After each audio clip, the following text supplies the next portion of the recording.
Yeah. Well, I went over to Ginebra because I had an opportunity that was best in my personal interest for me.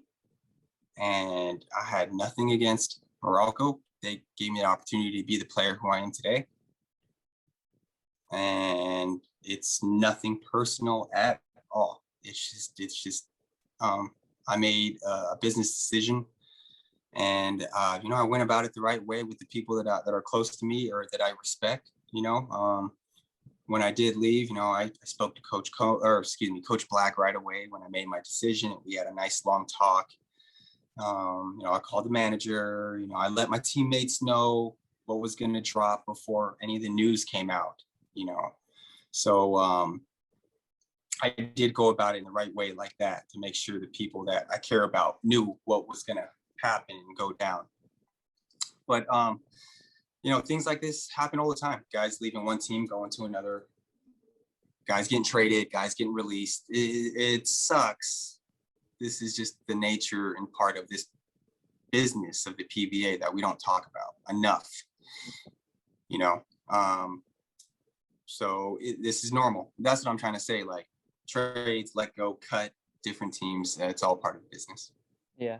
How about these tough times? Like you were injured and then people were saying stuff that weren't true about you leaving Morocco. Like they were saying fake news about you, why you moved to Ginebra. How did you have like a support system or people you talk to, like your wife maybe or your friends that you really talk to?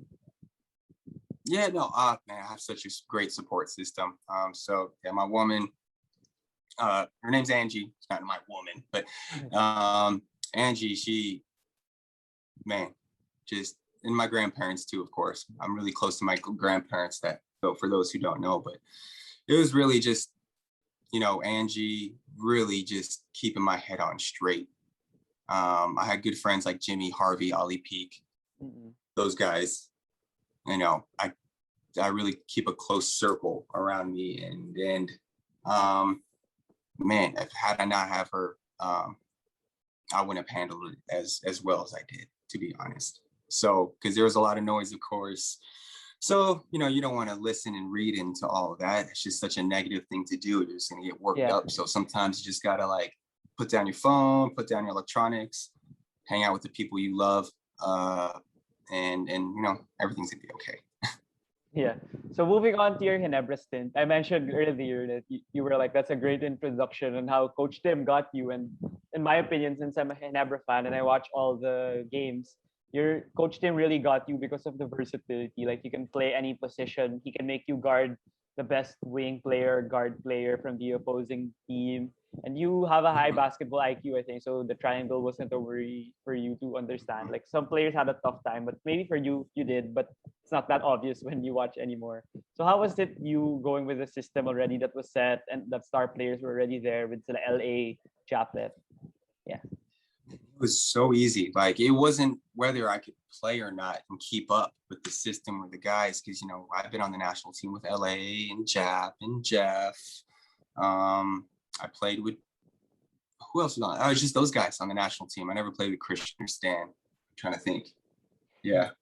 But so just to say, it wasn't hard because we were more concerned of is my body going to hold up? That was the big question mark. That's what we had to figure out because, I really didn't play in a long time. And I would show bits and flashes in practice when I first got on the team, but I was still so injured. So to be honest, no one really knew what they were going to get out of me until this most recent bubble. Yeah. Had no idea, to be honest. They were just winging it.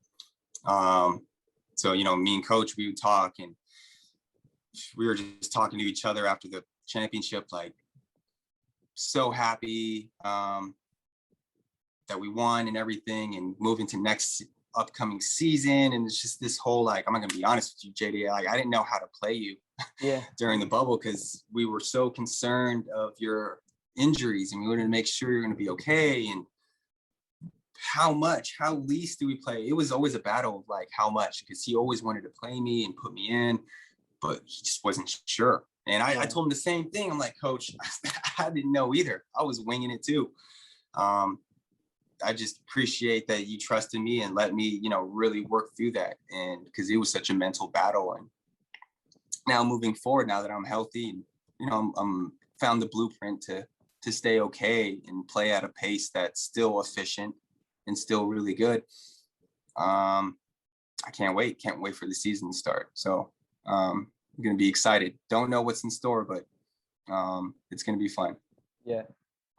How did you enhance your like versatility on the floor? Because I mentioned that you were versatile, and Coach Tim, when there were big games that you guys had trouble, I think he made a lineup change and then he put you in the starting lineup so that the defense could switch more and you're a bigger body that could guard the guards. I forgot who you were against, if it was Meralco or TNT already.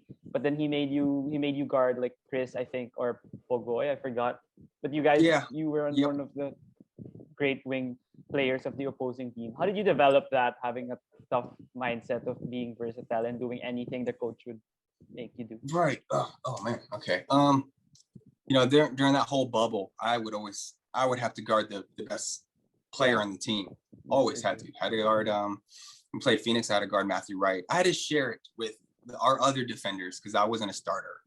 Yeah. So I would pick up after AJ or Ajan, or who else would I play behind, or Scotty. Yeah, Scotty. So between us three, we're usually the ones that are guarding the best players. But yeah, for me, of course, I'm not the fastest, so I have to use angles and use my brain and talk and communicate a lot. But I kind of felt like I got the hang of that pretty well. So just as long as my body hangs together, I'm okay. I'm pretty okay out there. Yeah, I think it's been doing well. Even if I could see it in the bubble, you were still effective. Even if your minutes weren't that high anymore compared to your Meralco. Yeah, I just wanted to be good at doing my job. Just my role. It's still efficient. Some players are having a tough time when they get less minutes. They're not able to contribute already. But I think you were still able to do it.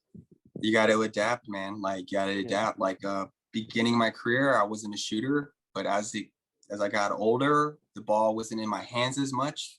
We get like Becerra and Newsom all of a sudden on the team, and now they're better at playmaking. So it's like, okay, I got to make sure I'm a better shooter now, or I'm not going to play. Yeah. So it's kind of things like that. So you have to develop a shot or change in some way, or you're really going to get left behind.